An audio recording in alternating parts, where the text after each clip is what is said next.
now, the government has activated emergency measures to ease prison overcrowding. Yeah, the system was set in place this morning as more rioters are due to be sentenced. Now, it's called Operation Early Dawn, and it's a long-standing plan that means defendants waiting for a court appearance will be kept in police cells or bailed until there's prison space available.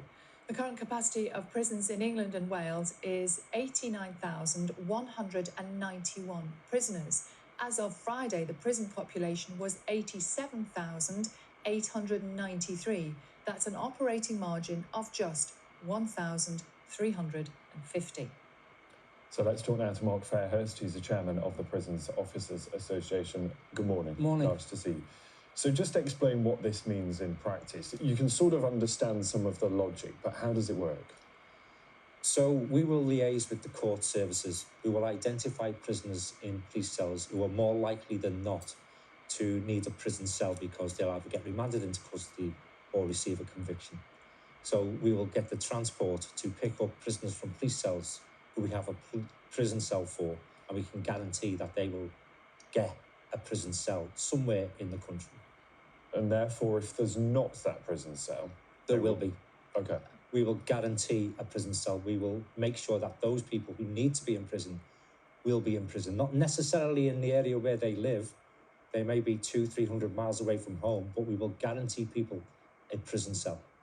The numbers are so tight there. How can you make that guarantee? They are tight, and that's why we've initiated Operation Early Dawn. So basically, the easiest way to describe it is one in, one out. So as people get released, we can then pick up people from police cells and take them to court, and we will triage that 3 times a day. In all of this, what are prison officers saying about the current situation, how challenging things are? Well, it's been an extremely pressured situation for several months now because we are so full.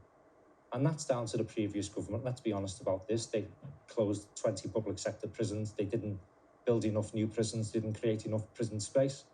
And people are serving longer sentences. So as we're more overcrowded, there's less regime we can offer. We don't have activity spaces for everybody in our care. That leads to frustrations, and frustrations spill over onto the front line. We work in the most hostile and violent workplace of anywhere in the world. It's absolutely horrific.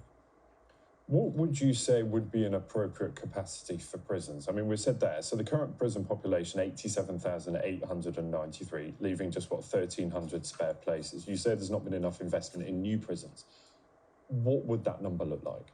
So our actual operational capacity that we can safely house prisoners is around about 79,000. Right. Now, we've got to get through these next few weeks because on the 10th of September, under the 40% rule on sentences, we're going to release about 2,500 prisoners and then another tranche a month later. So all in all, after these new measures, we will probably have a bit of breathing space and release about 5,500 prisoners. That will enable us, hopefully, to stabilise our prisoners, offer a predictable and productive regime for people, and claw it back.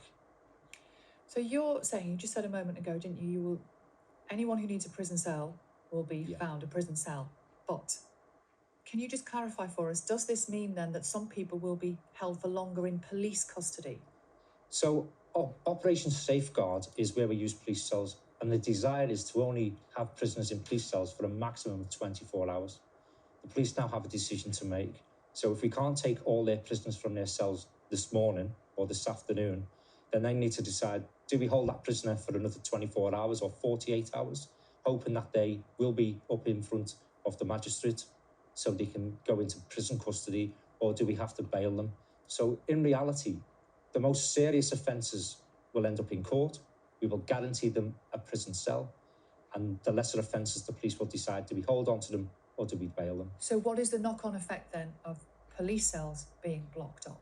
Well, it's justice delayed at the moment, isn't it? Because we're now clogging up police cells, so they might have to delay some of their operations. When they arrest people, they've got to make sure that they've got them a custody space in police custody, because we might have prisoners filling up their cells, and of course they've got to pay overtime to supervise prisoners. And the knock-on effect might be that some people who would normally go to jail might not. No, if you need to be in prison, we will triage you, we will liaise with the courts, and they will say, no, that person is guaranteed that they will get remanded into custody or they're going to receive a sentence this morning. and we will guarantee them a prison cell. That's without doubt. A few things jump out at me here, maybe quickly. Can the court system cope with this triage? The idea that you can speak to the courts quickly and get an answer quickly to make that decision, is that functioning? Yeah, so we've got people working around the clock on this. I mean, the first assessment is at 5:30 in the morning, right, then at 11 o'clock, and then the final one about 1:30 in the afternoon. And the other thing you've used a couple of times is 1 in, 1 out, and the release, tranches of releases. Who is being released and why? So on the 10th of September, those who are on determinant sentences will be released at the 40% mark of their sentence.